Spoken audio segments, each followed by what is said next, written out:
Hello, hello, hello. What is going on, mi gente? We're having like a little delay here. I hope everything is going good and you guys can hear me. You can see me. It is your girl, Idylli, and we are on the Speak Easy with Idylli show. It is Tuesday night, and as always, I have the honor and pleasure of spending it with you guys. Thank you so much, you guys. I'm super excited for tonight, but before we get into the show and we get into the guests, I do have some big announcements. Number one, I've been talking about it, and if you have not registered, the conference is happening this Saturday. Shake the Room Conference is a free event happening in Tampa Bay. Entrepreneurs, employees, this mental health counselors. It is a free event that is going on. There's going to be people pouring in. I get the chance to MC and be your MC for the day. I'm going to be bringing it to the table. The link is in my social media pages. If not, I'll repost them. But again, mi gente, take advantage. It's happening this Saturday, the 27th. Okay. I want to make sure everybody knew that. Second thing is I got a little something that I'm dropping tomorrow. It's going down on May 2nd. So stay tuned for that. You guys are always supporting and loving on me, and I so appreciate it. So tomorrow when that drop happens, make sure you stay tuned and get ready because I'm really excited. That's happening May 2nd. It's been crazy, y'all. It's been super busy, but we are super grateful and super honored to even have this opportunity to be here talking with you guys today. Okay, let me check on my Instagram, people, and making sure they're here. I see it. Hey, Tennille. Hey, Destined for Greatness. What's going on? Stay Sexy Wellness. Hey, Rachel. I see you guys. Lynette, how you doing? Facebook, where you guys at? Let's grow. Let's grow. I don't see any comments yet. But I'm super thankful that you guys are on here watching. As I said, I have a special guest tonight, right? And I'm super excited to bring this guest to the table. The number two reasons. Number one, he is the second. Y'all hear me saying he, right?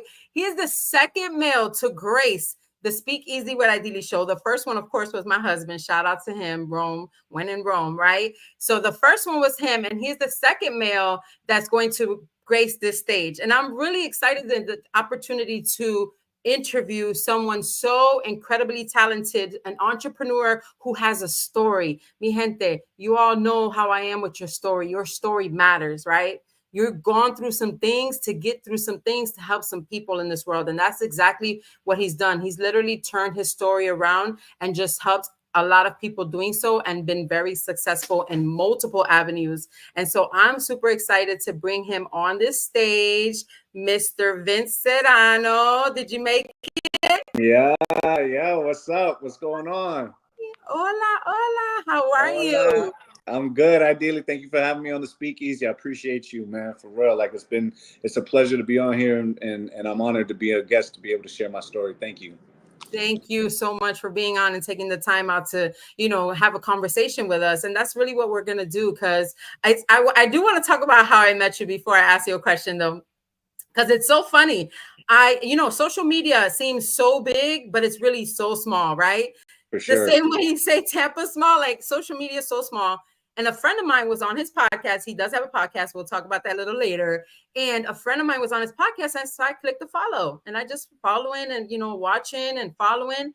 And then I'm watching this show on VH1, right? And it's called My True Crime Story. And I'm all in love because it's people who have done some things in their life, but they turned it around, right? And I'm all for that. So I'm watching, and all of a sudden I'm like, wait a minute, I know this guy. And it was you. It was Vince Serrano's story, My True Crime Story, getting interviewed. And when I heard your story, I fell in love. I was like, wow, okay, first of all, he's from the West Tampa, West Tampa people at, okay. Yeah. And so it was just an amazing thing. And I was like, wow, okay, this is really dope. And so, like I said, social media is so big, but it's so small. So thank you for coming on here. No, it's awesome. And I appreciate you, you said it, social media is so small, it allows you to connect with everybody. And that's the one thing I really embrace, and I really liked the My True Crime Story, the way they made it, because I was afraid that they were going to either, really like radicalize me or kind of take me and turn me into, like, I told them, it was a mixture of Tony and Tommy, right? Right. Power. So, right. I was was grateful for that because it was you know, I didn't see it. They had actors play my part, and they allowed me to tell my story, and then they chopped it up because we were in there for a while, but they really got the story, they got it straight, and it allowed me to get a lot of opportunities because of that. So They did. And they did. And here's the thing, at the ending, like, just, you know, when you were talking and you were giving those, you know, nuggets at the end of somebody who can make it and this and that. And that's why I was like, wow, like, you know, because there's so many percentages of people that go through what you go through and they don't get to this point, right? And we'll for sure. definitely touch more about that later, but it's just an amazing story. And I already have somebody talking here saying they watched it too and it was really good. So I Thank already you. have somebody commenting talking about they watched and it was good. So kudos to you. That's awesome to be able to do that. But before that, you've been through some things. You had life, right? This was recently, so you had life. Where are you from? How did you grow up? What you got going on? Yeah, so I was born in New York. My mom is American with Puerto Rican descent, and my dad is Dominican from DR. He had a whole other family, right? My mom was kind of like the side chick, you know. And so he ended up leaving for whatever reason, and so I grew up. I didn't even meet him until I was 14. Actually, I thought my dad was somebody else. My last name is not even supposed. It's Serrano, but it's not supposed to be. It's supposed to be Ujoa, because you know my sister's dad actually adopted me, and I'm grateful. You know, I wouldn't change Amen. anything. Amen. But you know, my mom was kind of she was a single parent mom who, you know, it's hard to raise two young kids, you know what I'm saying? And so I don't blame her for anything. I feel like she did the best that she could because there's no For what she manual for had. this. Yeah, and you know, my mom is, you know, loca con papeles, you know, so it's like right, Yep. she's got her ways too, and life can be frustrating. I know that. And so, you know, I get it. We grew up we were in poverty, but we never looked like we were in poverty. That's the best thing about that, was that, you know, even though we may have had Payless shoes, you know, even though we may have had, you know, two pairs of jeans for the week, Right. we were always okay. We always had a roof over our head. We always had food on the table, and that was something that was good. But that I always wanted more. I didn't want that kind of life for me, you know. I just felt like I was destined for bigger things, and so I got into sports as a young kid. You know, I was fascinated by the basketball. I was fascinated by the baseball. I was fascinated by any athletics, and I was competitive from birth. You know, my grandfather. I had cousins that, you know, I looked up to, and I always wanted to impress them. And so Right. I really just I grew up with that kind of like grit. But my mom moved like I always say it was like I was in the military, but my mom wasn't in the military. So Right. she moved me different places. A lot of people don't know. I've lived in probably like 7 different states, you know, states Wow. that people wouldn't even believe. Like, you know, I spent 6 years in Utah. Wow. I was gonna say North Dakota, but okay, I got you. The same. Utah. Yeah, like yeah, Wow. so you know, I was on the West Coast for a while.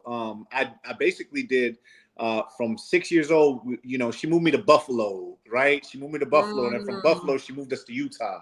And then from Utah, I was from 6 to 12, I was in Utah. Then from 12, we went to Puerto Rico. I lived in Puerto Rico for 6 months. And then we moved to Connecticut. And then I got tired of moving. Like, I right. really got tired of moving. And my mom, I never had stability, and I want like friends were always changing, Exactly.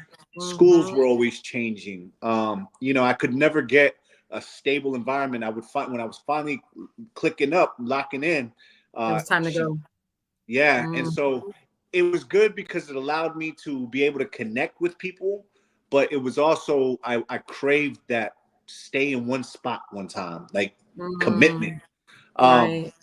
so you know, I finally we moved to Connecticut, and I started playing like sports and starting like I was always playing sports, but now we finally going into like middle school and high school. I started Yeah. really excelling in, yeah, I started excelling in the sports. From that point on, like I got into it, and the coaches they just fell in love with me, like work Mm, ethic. Who is this kid that just dropped in our lap? And right. you know, she saw I that, love and how you said work ethic. If I can stop you for a moment, because, and you've been saying that like you were just hungry for it, like you wanted it, like, you know, like, so it not only takes talent, but it took that hunger, that wanting, that knowing that, you know, so that's awesome. I love that. yeah, and you want to know what's crazy is like if she wouldn't have moved me, a lot of people know this. I went to college to play basketball. But if she wouldn't have moved me out of New York, I probably would have been in the major leagues. I could throw, hit, but she moved me to Utah and they was not playing baseball like that. No, they're not. So your second best, not even football either. So your second best, your best thing was basketball. Basketball. And so people were like, yo, who's this Chico that could play? And we got into this Christmas tournament in my eighth grade, ninth grade. And you know, she I felt like my mom, when she was so frustrated, she wanted the family, but it was like toxic. We talked about toxicity, right? It's like Yes. sometimes toxicity is relaxing to people. Like that's all they know. So it's like Comfort that's zone. and Mm-hmm. and so she was like, yo, you're not going to this Christmas tournament. I'm like, what? Like, yo, I can't let my team down. And she was like, you're not Right. going. I was like, yo, I'm going. She shook the tree, the fake tree, the leaves came off and turned into a bate. And I'm like, oh man, I dipped. And I told her, like, yo, I'm not coming back. She sent me to Florida in '99. I told, you know, she sent me and my sister. I have a younger sister, and she sent me down here. My aunt, we moved to West Tampa, and you know, I told her like, yo, look, I'm not coming back. Like, I don't care what's going on. I'm not coming back. This is where I'm going to be at. My sister ended up going back, and when they were like, they went to go buy the plane ticket, I'm like, I'm not going. And this was at, you know, 13, 14 years old. And then me and my aunt got into it, and she was like, you're going back. She bought the ticket, and I left the house. I basically ran away.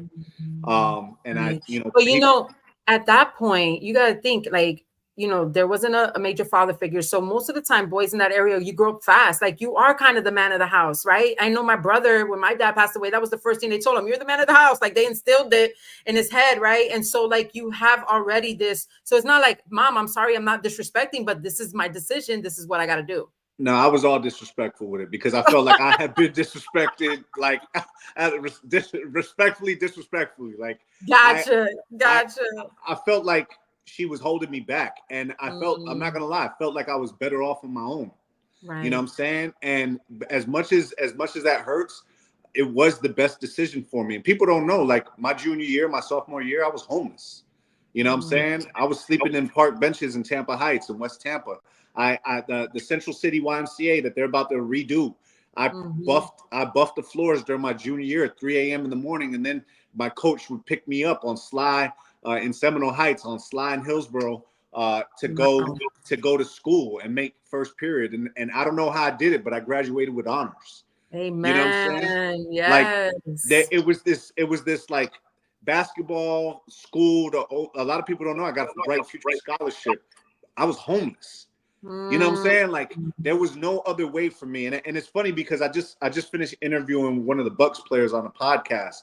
And, you know, I asked him, I was like, yo, how did you know that you were going to go to the NFL? He's like, there was no other option. Like, and with me, it was the same thing. There's no other option. Like my grandmother wasn't paying for, you know, I ended up getting with my grandmother. My grandma was like, you can't be in the streets. Like, come with me.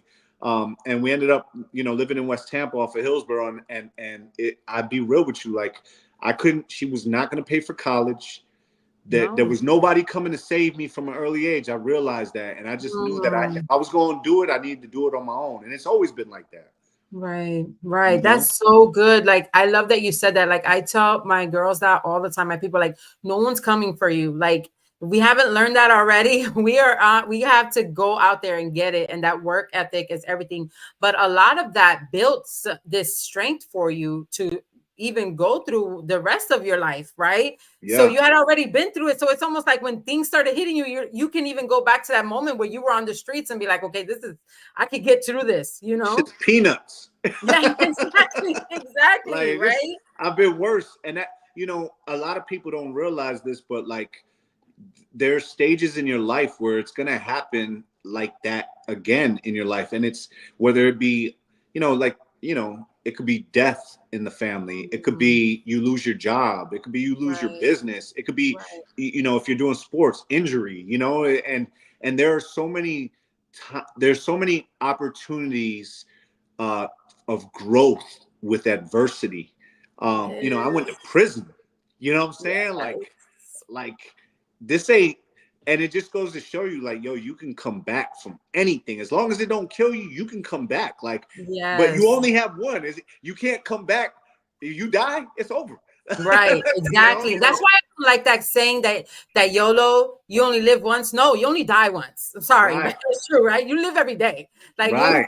only live once. You die once. So like, let's just get it Let's together. Obstacles into opportunity. Like that is all day. Mi gente, if you guys get anything from this, realize that it is about turning your obstacles into opportunity, your pain into your project. Like that mm, is what gets you to the next level. That is so good. Now, you just said you went to prison. So, but before that, you said I was in basketball and got a scholarship, and then I heard prison. So you went to basketball. Let's talk about what happened in between in there. Like, between, yeah.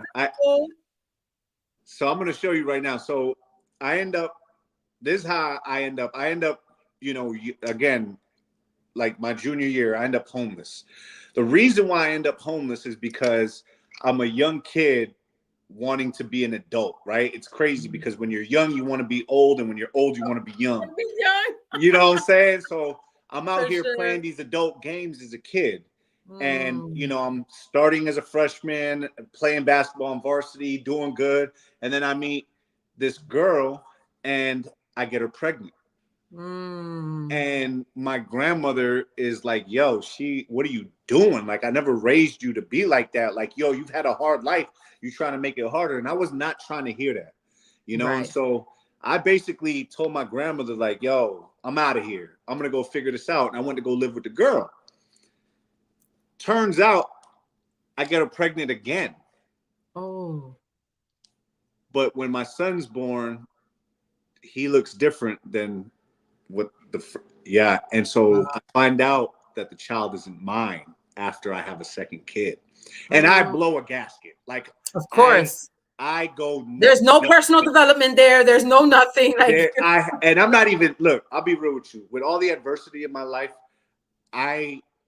when things got hard, I chalked it up to, this is my life, like victim mentality, like, yep. you know what I'm saying? And I was young with nobody teaching me, like, yo, you got to be accountable for what you're doing. No, nobody's saying, hey, look, hold yourself responsible. These are lifelong changing things. Nah, it was like, yo, this is my life. This is what it's going to be like.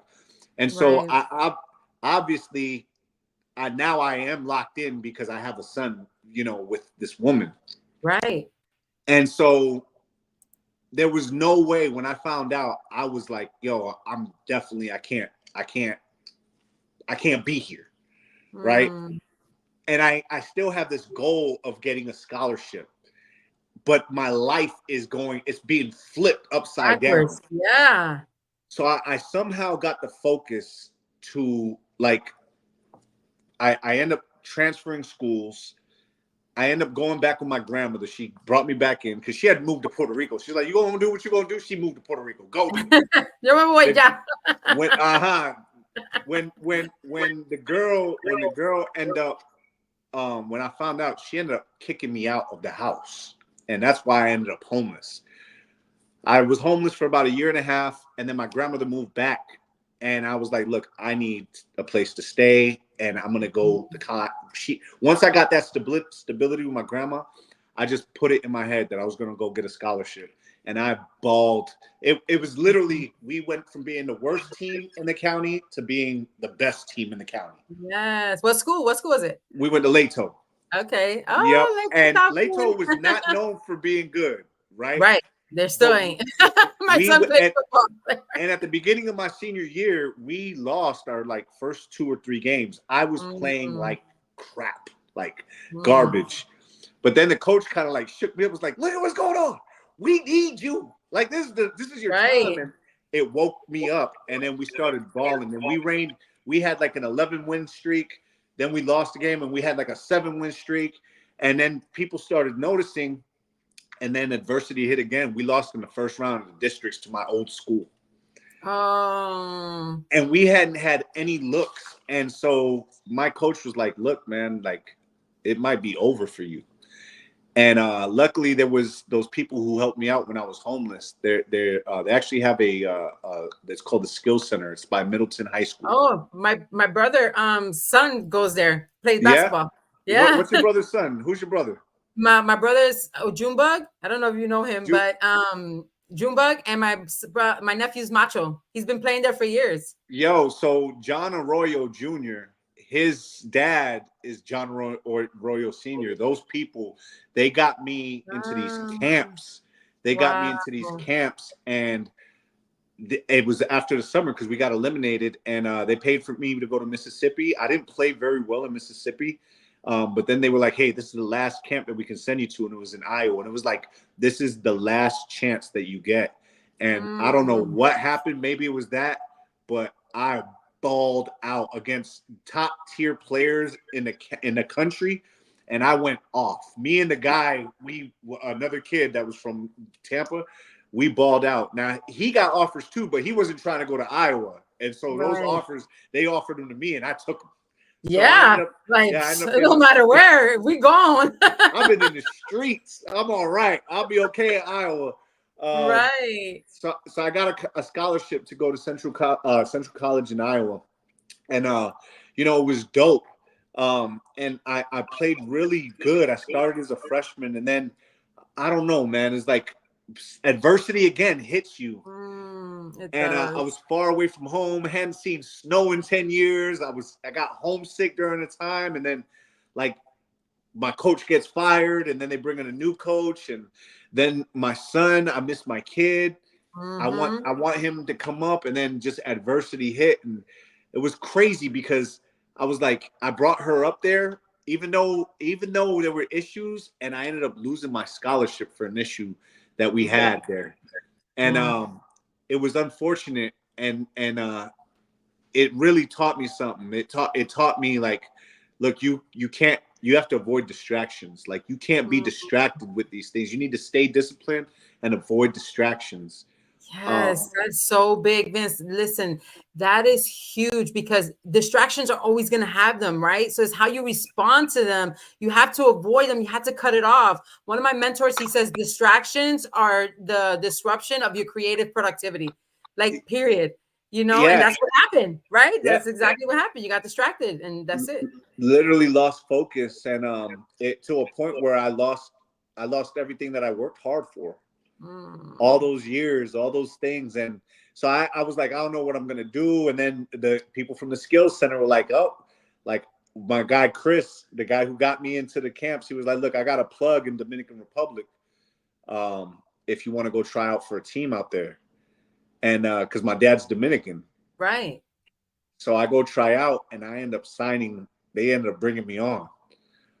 So the dream stood alive. And so I went out there. You're still hanging on. I'm still holding on, and I'm playing professional ball out there in the Torneo Superior de la República de Santiago. I end up doing my thing out there, and I get homesick again, right? I miss my son because I'm out there, and I come back, and long story short, I end up getting injured. I have an issue with child support because I was in DR. The moment I come in, she serves me. So now I have to handle that before I can go back. And then in a practice, I end up tearing my knee. Yeah, and that was it. And that was it. That was the final. And then I there was a time there. This is how the whole jail thing came up. Again, when adversity hit, I didn't know who I was. I still didn't know who I was. I didn't know who I was without a basketball in my hand. I didn't know who I was without, without my dreams. Goals. And I end up falling into that victim mentality. Like, yo, this is the way life goes. Like, this is the way my life is. It's always some bad luck shit. Da da da da. Right. And so I have a friend, my family, I had never been, obviously you're in Tampa, right? You see certain things, and my family in New York, they had, I had cousins that were in the streets, they were there, but I had never been one to be in the streets. Right. but it was always one call away. Right. It's not like you didn't have the choice. It's just that you had dreams. You wanted to go this way. That way was pulling you, but it was always one call And away. I got to a point where I got desperate and I got depressed. And I was like, yo, I fell into that desperation. I fell into that victim mentality. And then I was like, you know what?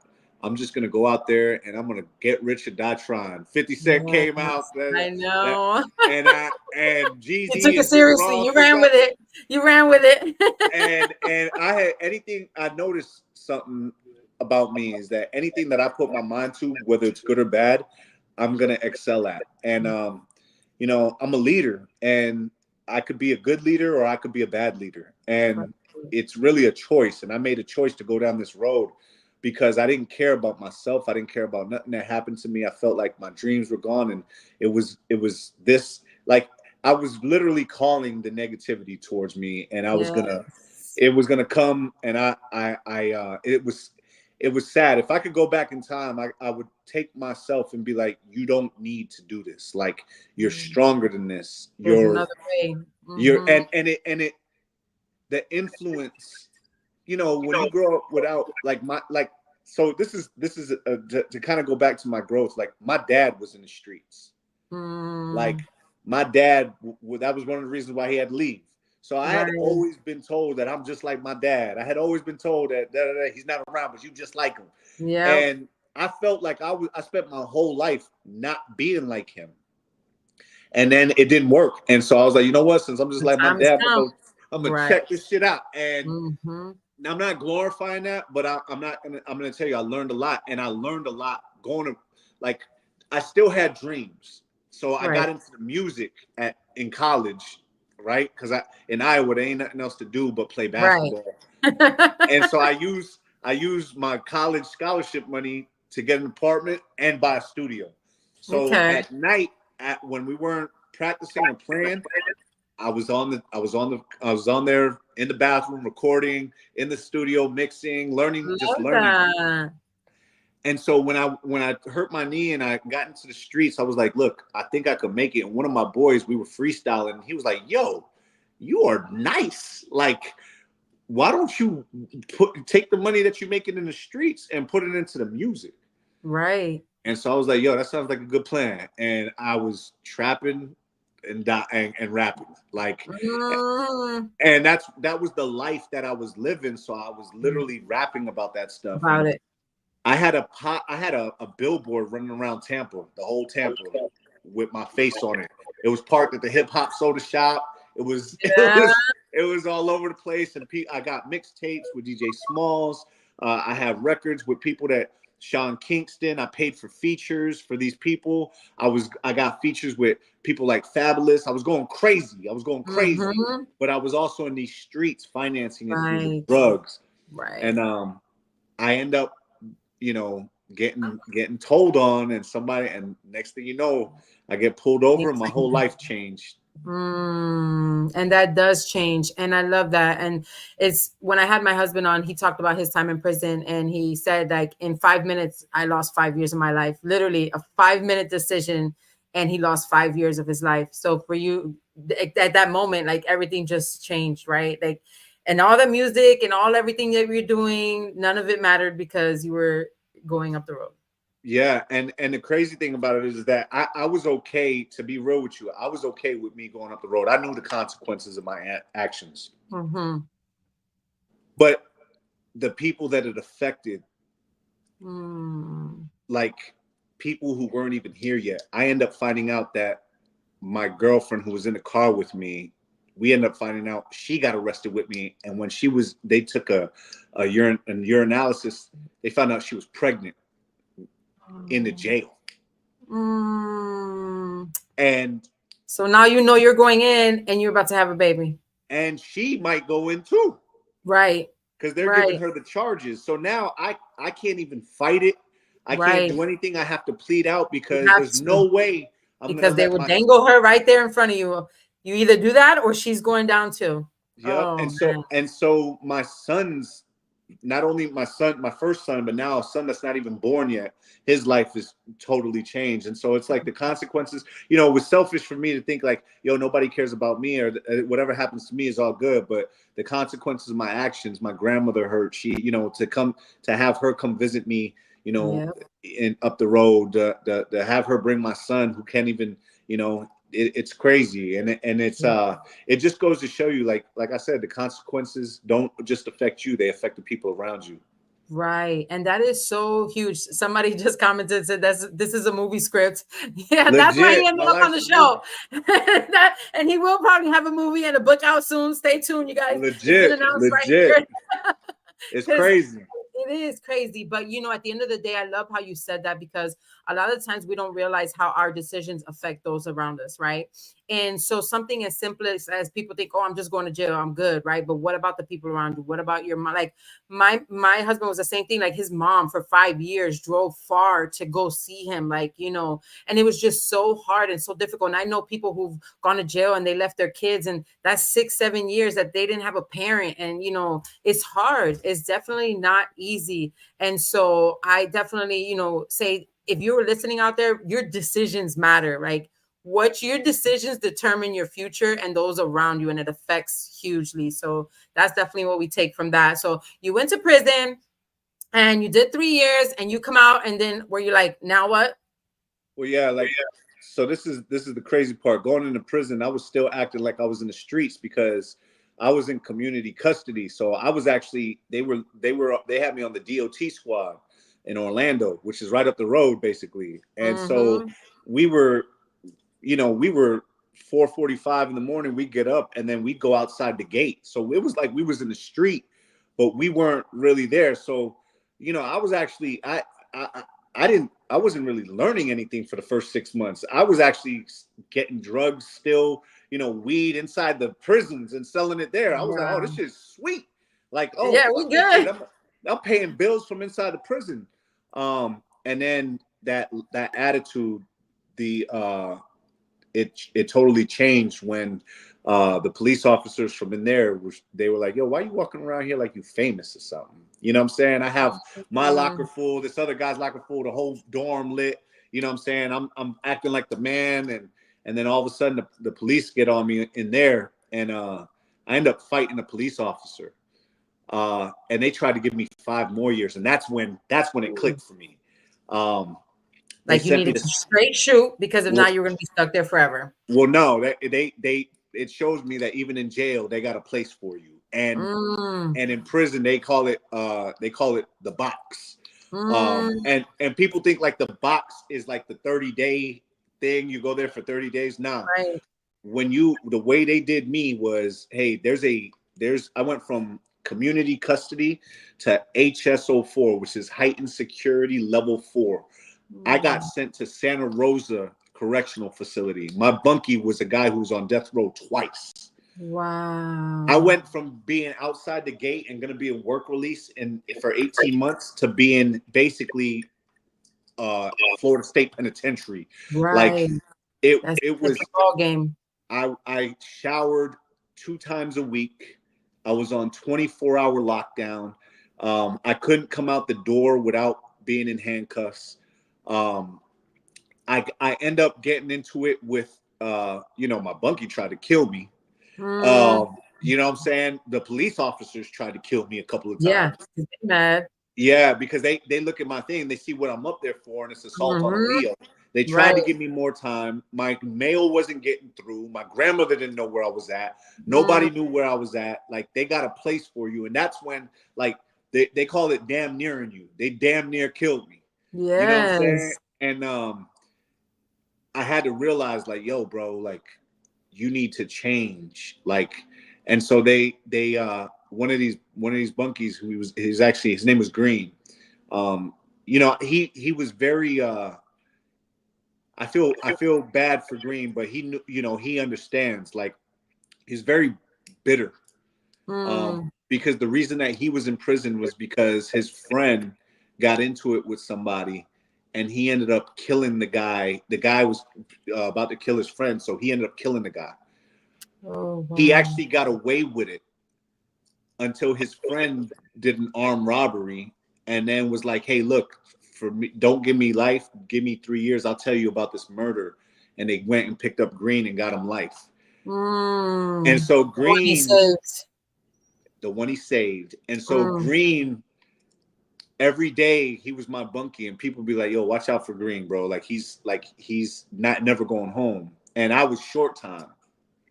And Green told me, man, bro, you keep acting the way you acting, you're gonna be right back here, bro. And you fuck around, you fuck up your whole life, your whole chances, bro. And he'd be like, don't worry, they're gonna leave the lights on for you, bro, because you're gonna be right back. And when I told Green, I was like, yo, Green, like, he told me the story. I was like, why you like that? And he told me the story, and I was like, yo, look, Green, I appreciate it, but I want to learn from your story.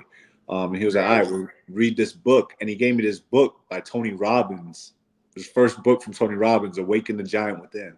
What? Yeah. Oh my gosh, I love that. I read that book, and Tony's story, it starts off with he was a janitor for like 15 years. Yeah. And one day he just made a decision to really change his life, and that's how he's writing this book. And I just read, that was the first like self-development book that I'd ever read in my life. And then I got hooked, and I started reading 48 Laws of Power, because that's the jail book that they give you, you know what I'm saying? Law of Attraction. And then I just got into reading. And then that's where I knew. So like 6 months before I got out, I started learning about manifesting and manifestation, and, the law of attraction, and really just creating your life, and the abundance mentality and the scarcity mentality of, how to do that. And so 6 months before I got out, I started saying what I was going to do. And then it started happening before I got out. Locked up, got there 3 months before I got out, or 4 or 5 months before I got out. The show Locked Up. And they ended up putting me on the show. I didn't even think I was going to be on the show, because I was writing raps while I was inside, because before I got in, music, right. I was super close. I ended up getting a deal 4 days after I got arrested, and I couldn't take it. Right. So they would send me my mixtape cover. So I was writing songs, but nobody in jail wanted to listen to what I was talking about. They did not want to hear that. They're like, they wanted to hear Plies, Kodak. They wanted to hear that. Right. And not this positive shit you out here spitting, like this hustling music, like this get money stuff. And but I had a song called 100 Grand, and it was like, yo, if I had 100 grand, Lord, that's all I need for one good chance. If I don't blow, then I'll be down. If I had 100 grand, Lord, I might go off the deep end and go blow it all this weekend. Might be just enough to get me out the gutter, keep the law back, keep me out of trouble, stay out the streets, and keep the promise that I made my mama. If I can't bubble off of that, I don't know how to hustle. Might do the white thing, buy some silk pajamas, trick a lot of dollars just to say I fucked the model. Might even solve all my problems. 100,000 might could put me in the win column, maybe take me up to the level I'm supposed to be. Finally make the jump from filet mignon to pork and beans, dress accordingly. Most importantly, make my mama proud. She never went to that clinic and aborted me. Give me 100 grand, I'ma flip it like a gymnast. Give you 100 grand, you gonna smoke it like a chimney. I make it 10 times that a meal before I finish. You just better hope I die before I get a chance to spend it, baby. If I had 100 grand.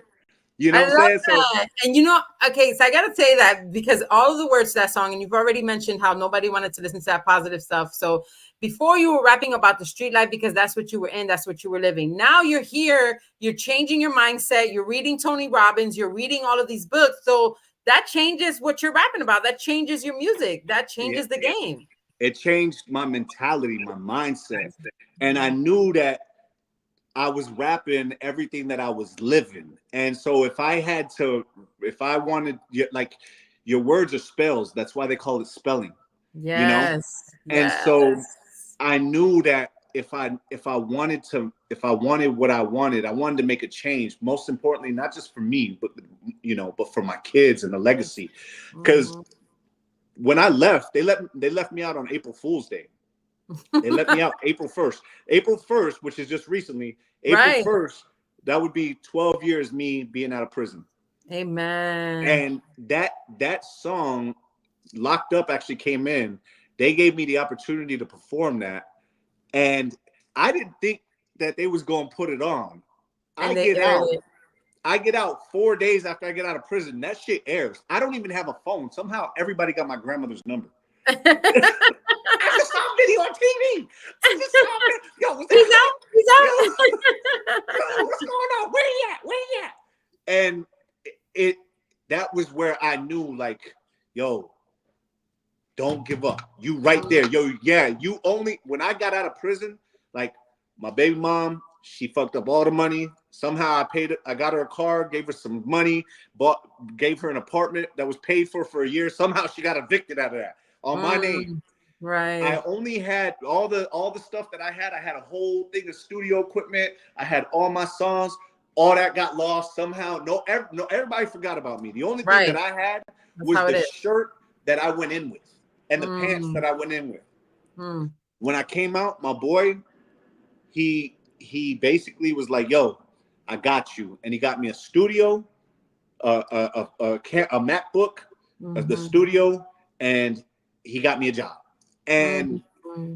that changed the trajectory because it was just there. And then 4 days later, I'm on TV. You know what I'm saying? And it's like, Yeah. bro, you got this. Don't quit. Don't quit. Right. Just keep going. You know what I'm saying? Right. Right. And here's the thing, that's why community is everything. And the people you surround, I push that so much, right? Because at the end of the day, it could have been like him saying, nah, bro, come on, let's go hit the streets. I can get you paid real quick.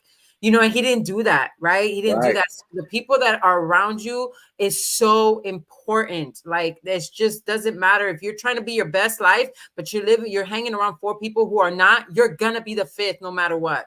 Exactly. You are the company you hang around. That's really like that's really the thing that I knew. I realized is like if I wanted to make it, I had to be around people that were gonna make it, or else I wasn't gonna make it.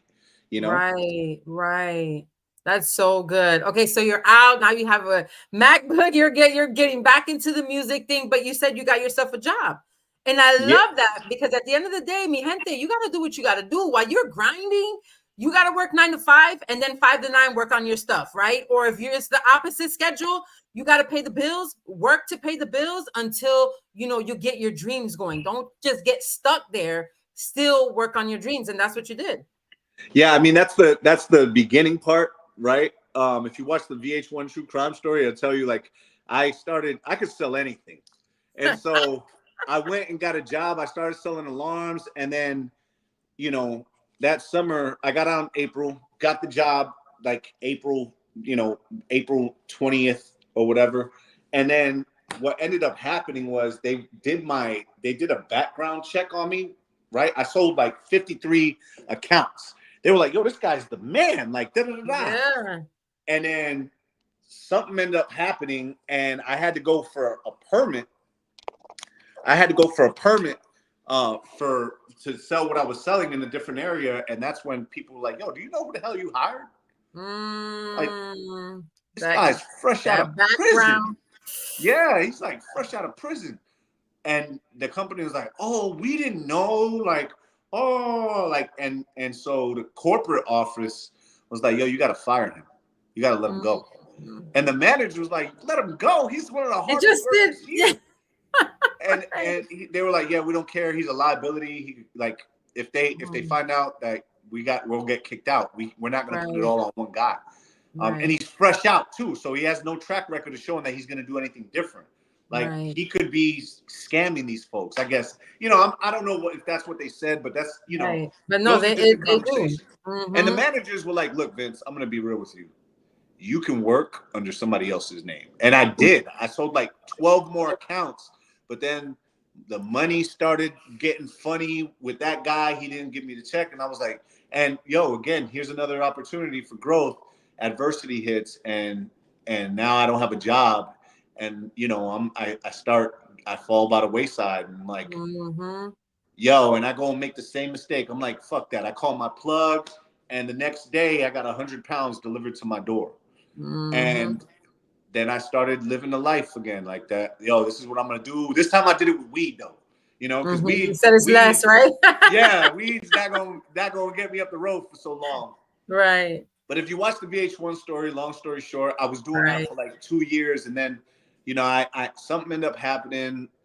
This kid Stitches, he did a song called "I Get It Through the Mail." The next day, the dogs were in the post offices smelling every box, and I lost 2 boxes full of like 20 pounds. It was my own money, so I lost like 40 grand that day. And I was like, I'm not doing this. I'm gonna go to Cali. I'm gonna go get a grow house. I'm gonna go do it legally. When I get there, they're like, oh, you don't have enough money to start. You need this and this and that. So I put all the money that I had saved, which was like 50K, because I lost another 50K, and I just put it all. I'm like, look, I'm gonna triple this. I end up getting 25 pounds, and I'm like, I'm just gonna take this right back to the hood. I'm gonna get off of it. I'm gonna come back with the money. On the way back, God had plans. Border Patrol pulled me over. Yo, you want to know what's crazy? They didn't say this on VH1, but it was a Mexican dude that was working for Border Patrol. Really? Yeah, that's crazy. And He had his papers, I guess, right? Yeah, dog. He's like, yo, man, we want to make sure you don't got no Mexicans or drugs in the car. I'm like, what are you talking about? Who the hell are you? Mexicans? Can I see your badge? Like, yo, show me your badge, bro. And they bring a dog, and they find work in the car, and I'll tell you, when I seen that part, I was like, no, he's going down again. I'm about to go back to prison. Yeah. And that's, you know, it's crazy because, you know, I was in the barbershop one time. They were actually playing My True Crime Story. And I was in the barbershop one time, and the guy, at that part, one of these little kids was in front of me, like, you know, 16, 17, maybe 21-year-old, whatever. And he's like, oh, you know, he snitched. Oh, you know, he snitched. And I'm like, you want to know what's crazy is that I could have told the first time and I always took responsibility. If I was like the dude who told on me, I actually told him not to make a move. He was a barber here in Tampa. And I actually told him, don't do that. The guy that you're buying it from works for the police. And he did the move anyway. And then he gave me up. Yep. And so, and I ended up doing 3 years, losing my 3 years of my life. But I took accountability for it. This time, I had spent so much time around police. The 3 years I was studying their moves, I was studying everything. The car wasn't in my name; it was in my grandmother's name. I put the weed in paint buckets because I thought that the dogs couldn't see it. They actually illegally searched the vehicle. I had the phone on. Yes. And it was in a box. And the person that was on the other line, they didn't have to be on that phone for that long. As a matter of fact, they pulled me out of the car. I for sure thought I was going in. I told myself, when I go in, my grandmother's going to be dead. My kids are going to grow up without a dad. And I'm going to be old. And it's going to take an act of God to get me out of this. And we were there for 3 hours. It got to the point where I was like, yo, they even told me, they were like, yo, man, like, so where were you going with that? And I was like, I had already been through it. They tried to get me to snitch on myself the first time. I was like, I don't know what you're talking about, bro. You didn't find nothing. None of that shit is mine. And they were like, okay. And they were like, oh, you're going to play that game, huh? All right.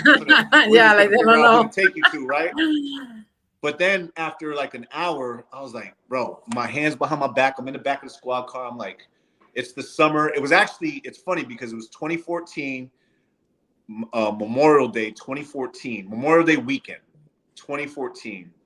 And I'm thinking to myself, if anybody knows, I love basketball. During that time, it's the championship for the NBA Finals. And it was LeBron James and the Heat against San Antonio. I'll never forget it.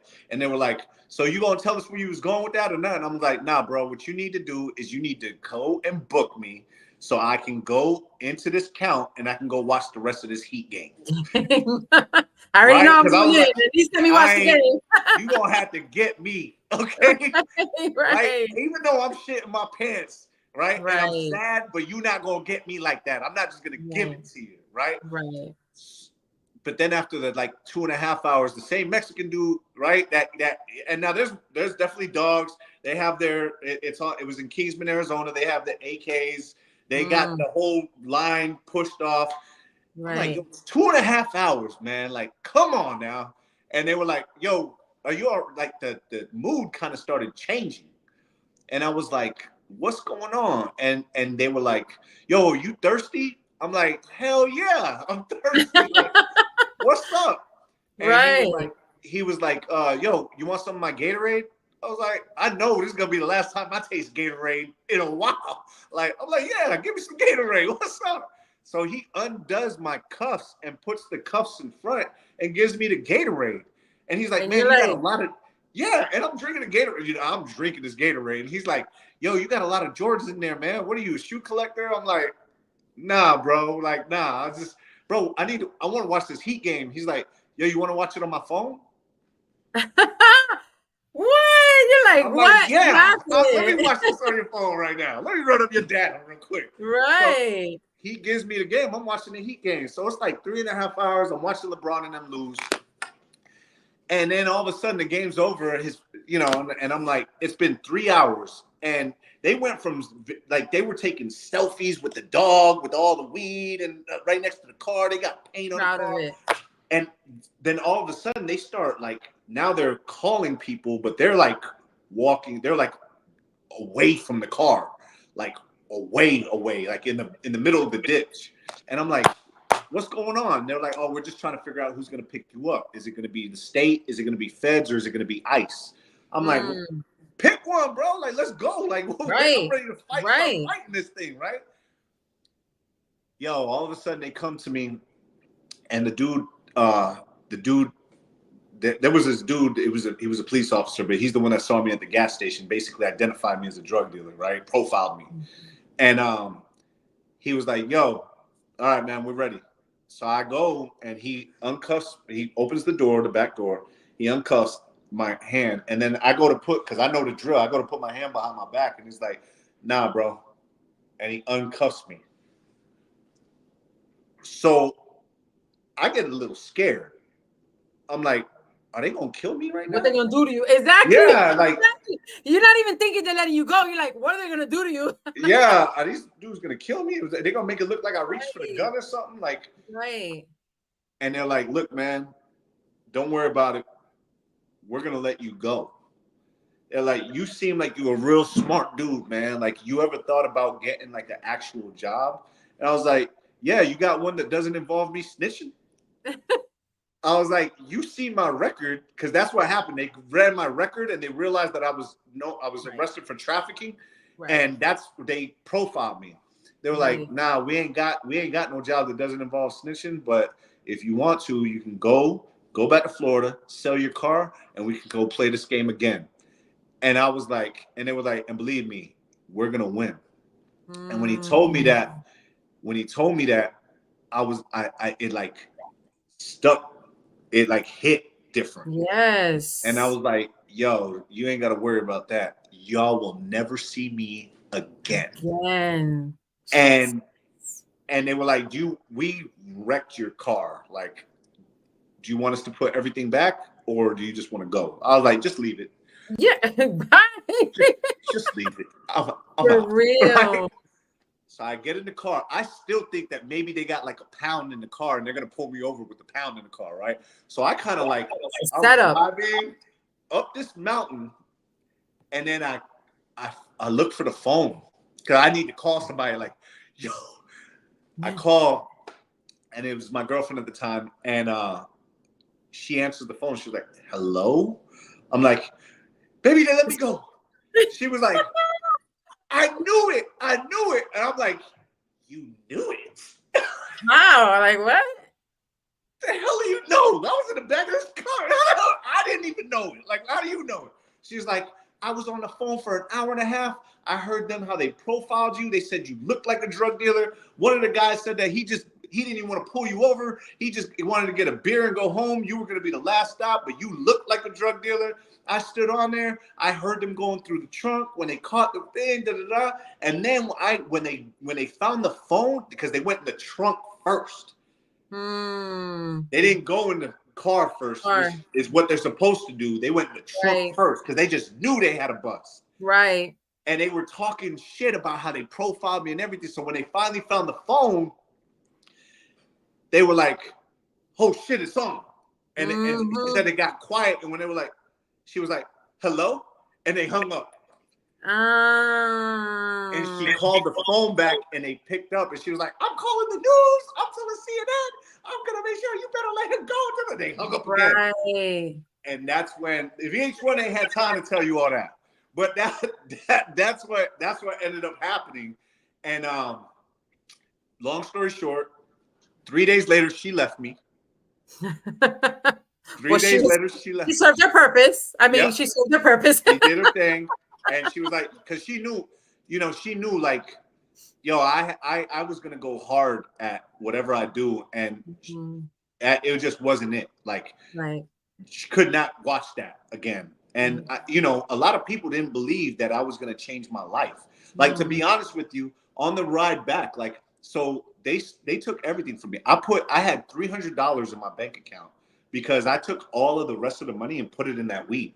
And the $300 to pay my child support for the month. Because I was so sure that I was going to make this 150 real quick. Yeah, and that was it. You were good. I always go hard at what I do. I always bet. And I lost. And I realized I lost the money. I lost the girl that saved me. And even though I beat the people, I still lost. Because I was supposed to move to Cali. I ain't had no place to stay. Right. I was homeless again. Right. So I took the $300. I called my baby mama. And I was like, hey, like, I need you to know that I can't send you this. Like, I'm literally on my ass. I'm in a hotel room. I got $300 and this hotel room is $108 in Santa Fe, New Mexico. And I just have enough money to get back to Florida. I ended up losing $3,000 of my best friend's money because he was investing in it. Right. So I actually ended up being in the negative. I had this Cadillac. This car, it had 55,000 rims. My baby, my grandmother took care of it while I was in prison. It was the only thing I had from my D-boy days. I sold that car to give him his money back. That was all I had left. So I was actually down negative 3,000. And I had to knock on his door, tell him I lost the money, and then tell him I need a place to stay. I ain't running. Like that was the hardest thing for me to and I'm glad we're having this podcast because like there are still hard times. Even right now, there are still hard times. And me realizing where I had to come from. But I told myself on that way back, driving back from Florida, I went through Texas, and it was, remember I told you manifestation, right? Right. I was on the yard when 6 months or 3 months before I was going to get out. I looked at the prison gates and I was on the yard walking the track, and it was this in DeSoto. It was this all grass, but it had this fence and these two gun towers. And I knew that if I walked past this yellow line, they were going to kill me. So nobody ever walked past the yellow line. Right. When I was driving in Texas, it looked exactly the same. I was in this car driving, and it was the same, except there was no gun tower and there was no fence. And I just started crying. And I prayed to God. Like I had this song called 11 Seconds that I wrote when I was in prison. And I cried because I was a good basketball player. I was a good musician, a good rapper. But I'm a great hustler. And I was just asking God, like, please, what is my purpose? Like, why am I still here? Right. How am I driving home? What do you have for me? Because you should be going in for years and years and years. That doesn't happen.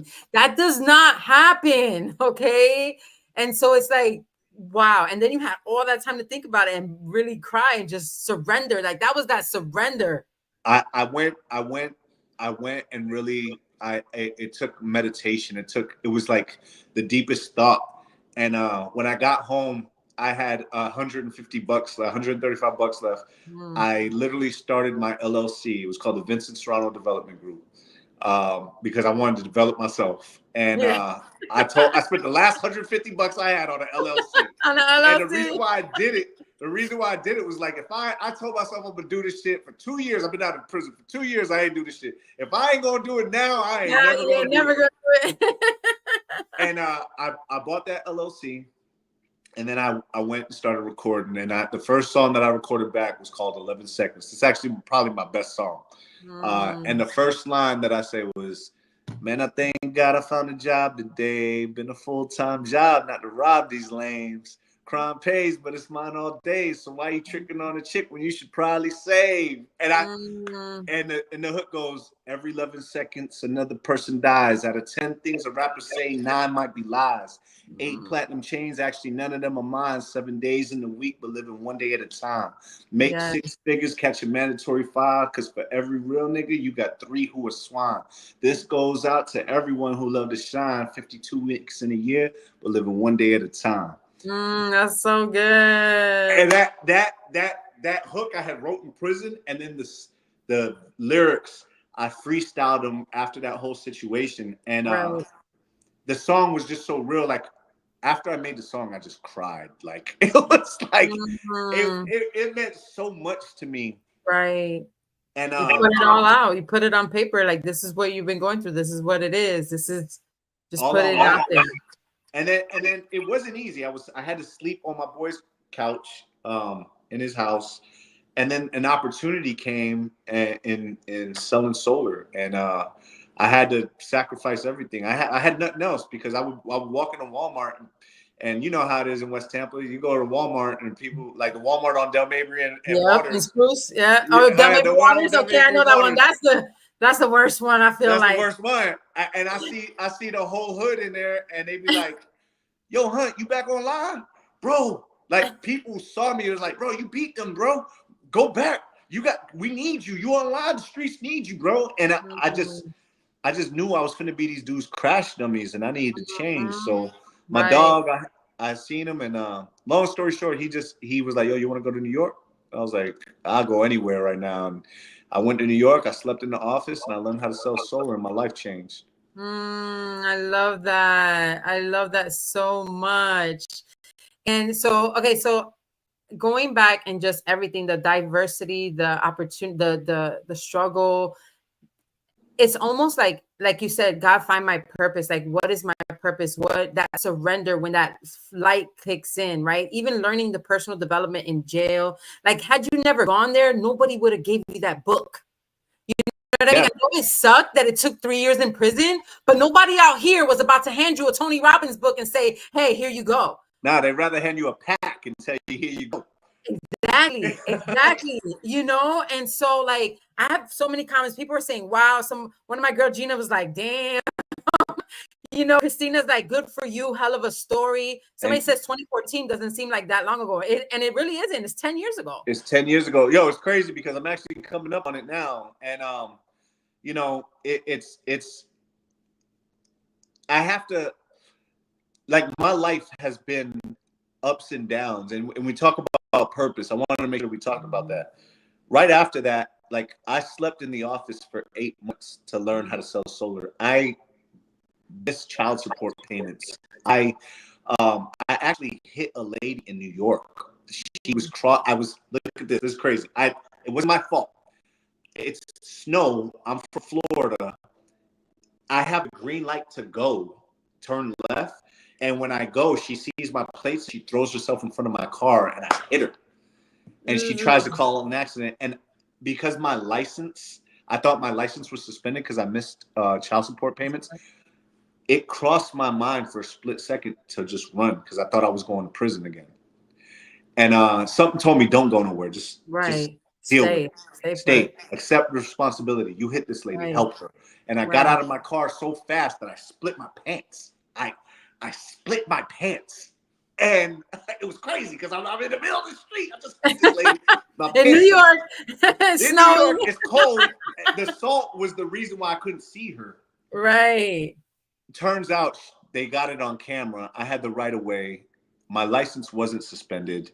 She tried to get a lawsuit. She tried to get some free money because she saw that I had plates from Florida. Right. And because I didn't run, the very next day, the managers were like, look, man, we need you to make it. They gave me the money to get my license straight for child support. And then they gave me the money to kind of last like another month. They tried to fire me so many times, but I was like, listen, man, you can't fire me. I'll do the shit for free. I believe in this. And you just need to get it. I just need to figure it out. And once I figure it out, it's crazy. 2 weeks later, I end up selling 6 deals. 4 of them canceled, but two went through. And the next week, I sold another 6. 4 of them stood. And then from then on, I went off. And then 4 months later, I end up teaching. I get an office, and I end up teaching my first ever recruit, who wasn't even my recruit. His name is Eric Sanchez. They call him Solar King. You can follow him on IG, Solar King. Yeah. He was a kid from he was from El Salvador. He came here. He walked from El Salvador to the United States. Wow. He came to San Antonio through the river, and ICE was chasing him. And he was a server before I met him. He was selling makeup on the street. And then he was Latino, and they had just gave me my own office in Westchester, New York. And he was going to take my place. And I was having a bad day. I felt like they were going to take advantage of the Latin community. Like all these people, right? They were getting this guy. They were going to get him to close these deals for free. And he was like, listen, Vince, I don't know what's going on with you, but like, I need this. So if this is real, please tell me. If not, I don't want to waste my time. And I was like, he's like, I got $20 to my name. I need this. And I went, and I actually took him that day to my first ever install. I end up giving the guy $300 out of my commission because I had told him something and it wasn't true. So at my first deal, it was my first ever install. I had to actually pay the customer, right? I wanted to keep my face clean, and he saw that. And then I went and took Eric to the Long Island Railroad station and bought him a ticket for the month. And I was like, if you come back here tomorrow, I'll teach you how to do this. That kid ended up selling 14 deals his first month, brought his whole family from El Salvador. If you look at him now, he's just on Latin Solar. He owns his own business. He has a call center in El Salvador, and he's only one of the success stories. I trained hundreds of people, and it helped changing their lives. So we talk about what your purpose was. It was to affect people and through my story, and let them know that, yo, no matter what you go through, or no matter where you came from, or no matter what the circumstances are, if you power through them, you can make it. And that's what so it is. good. That is so good. And I love this because everybody sees, like, you could look you up and see the, billboard and the platinum and the music and the videos and like, oh, this guy, he's doing great, but you don't know the story behind it, what it took to get there, right? Right. And the people that you've helped along the way, right? And you have something called the Millionaires Yacht Club, right? Young Millionaires. The youngest in the yacht club. Okay, there you go. And so when you say that statement, like when you say those words, what does that mean to you? Yeah, youngest in the yacht club is I got that because when I was struggling and I was learning how to get into these rooms, right? These people, you always think that, yo, if I had the opportunity, or if I had the money, or if I had somebody that just believed in me, that I would make it. And then when you actually get that, what you gonna do with it? Are you gonna fuck it up, or are you gonna actually take advantage of it? And I actually got into those rooms. Those guys actually, the yacht club. I got into the yacht club. I was in the Hamptons. We were in these places. I was in. A lot of people don't realize I was on when Sunrun, the company that I worked for, went public. I was part of that. I was the third employee on the East Coast. Me. I slept in the office for 8 months. I watched people pass me up for managers positions because I sucked. And I didn't quit. Right? And I didn't quit. And they loved that. They loved that. They loved that I was a team player. They loved that I was positive. Even when I was sleeping in the office, getting up at 7:30 in the morning, going to the gym to take a shower, brushing my teeth in the bathroom at 7:30 before the manager came in. And That's what it took. And then when the money finally hit, and I got a Christmas of 2014, like that 20 December 26th, which is like a Friday, I'll never forget it. I got a $26,000 check. You're like, what? I went to the Future concert for New Year's Eve, like, in New York, and I had never been to it. And then all of a sudden, I'm in these rooms where these people are celebrating me. And these executives are celebrating me, and I'm in when they go public, I'm right behind the CEO, Lynn Jurich. I'm right behind these millionaires. If you go to Sunrun, their building in San Francisco, in the Salesforce building, and you go to their floor, in their picture that has the CEO when they went IPO, their initial public offering, the NASDAQ, I'm right behind the CEO, my face. This prisoner, this one they fired, this guy. Right, So the exactly. youngest in the yacht club means people who look like us, the new wave, the people that the new money. Because now, what a time to be alive! Like you can really come back from this joint, and when you do, it's not just a story. It's a movie. Yes, it is. And you know, the thing is, like, I love that you said nowadays, right? Because our parents did the best with what they know, right? But now this is the information age, knowledge education, the knowledge economy. Everything is out there for you to learn. Like, literally, you could go on YouTube and learn how to do anything, right? I just learned how to cook like 6 months ago. My wife's like, yo, you fine. And literally I'm cooking healthy shit, but it tastes good, and I'm getting all the recipes off Instagram. You know, exactly. And that's what I'm saying. You can do anything now. All it takes is to go out there and get it done. The consistency and the work. You don't have to be that good. Like, let's just be real, right? Yeah. Hard work beats talent any day. And when talent don't work, when hard work beats talent, when talent don't work. There you go. Exactly. Because you can have all the talent, but if you don't put the work in, that is so real. And so I love that part. I love that we were able to go over this part of your story. Now you have, so much going on besides the show. You have music, you have a new song we eat. And I even shouted out because I was like, first of all, everybody knows I really don't listen to hip hop music, especially nowadays, because I feel like I'm that old person that's like, yo, this music just sucks, right? But I love your song, yo, Chico. We in Monday through Saturday. We in the weekend. Monday through Friday, then twice in a week is giving them haters a couple of reasons. That don't mean that we season it. Yes. Hey. I love it, right? And I do, and I love that. And I love that you have a lot. And I was listening to some of your songs because I bet, like, I want to make sure that it aligns with my message, right? With my power, what I'm growing through. And so a lot of your music now has flipped and it has changed, and you're singing about a positive message. Like, yeah, you live in these streets, you do these things, but we can do this. We can live, the youngest in the yacht club. I love that. We can live the youngest in the yacht club. It doesn't matter your age. It's the point of getting started where you are and continuing to grow. So I can't wait to see. I do want to shout out. I know we're past time here. Sorry, mi gente. This has been so good. Thank you for speaking up. Yes. Make sure you comment replay if you're watching on the replay. Thank you for watching this live. It's been so good. But I want to shout out something special that you guys just had. Happy anniversary. Thank you. Shout out to you and your beautiful wife, Jenny. I definitely want to give that. I always thought with my failed relationships, and, I've got 2 sons from 2 different women. I made a lot of mistakes, and, I want you to know, like, there's probably a single mom out there that kind of feels like the same way. Maybe she has kids from, or a failed marriage or something like that. And, I always thought, okay, well, then I'm just going to focus on my career and I'm just going to die alone. Like, that's just my life, right? Nobody's really going to rock with me.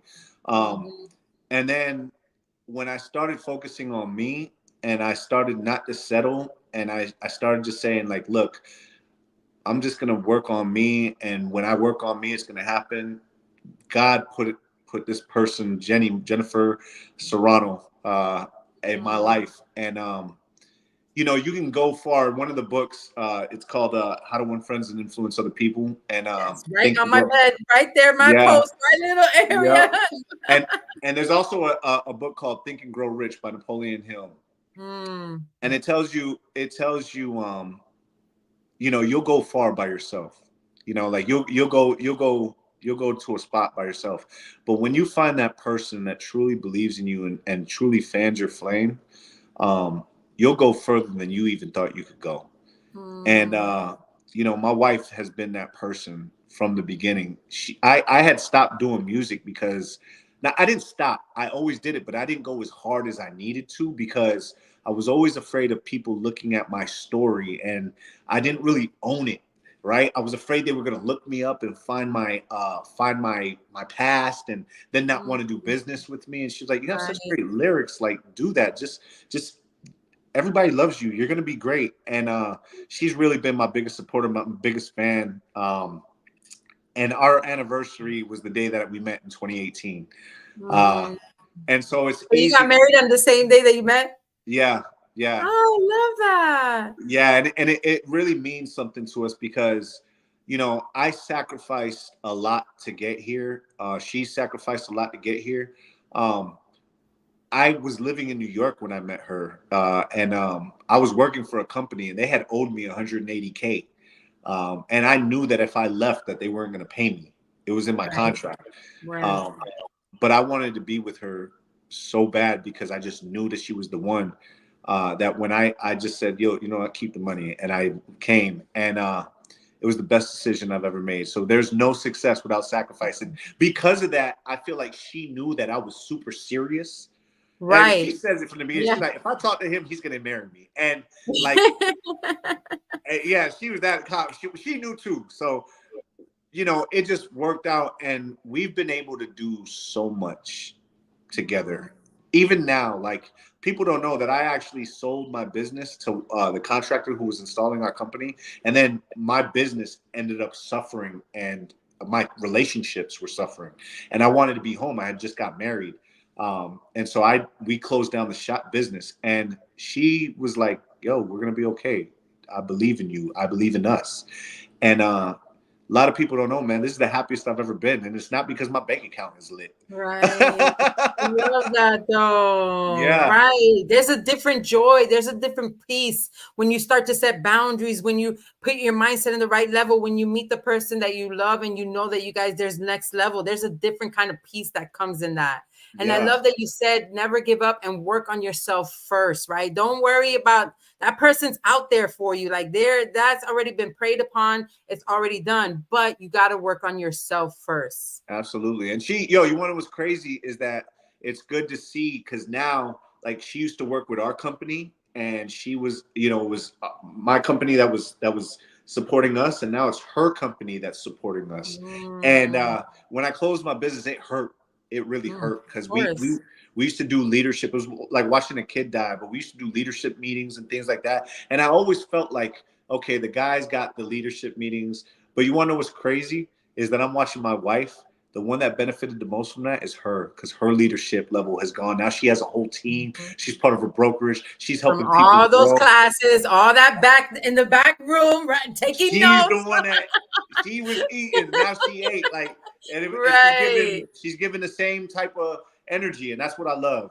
I love that. I love that so much. And I pray blessings over your union, over your marriage, over your business, over Thank you. your growth. I think it's an incredible journey when you guys can do something together. And I love that you said that now she and you, because that's how marriage is. Like, I had to realize that, like, it's not 50-50. Sometimes he's going to be 10, I'm going to be 90. Sometimes I'm going to be 10, he's going to be 90. Sometimes 40, 60. Like, Yep. it's always making up for what our other partner's lacking, right?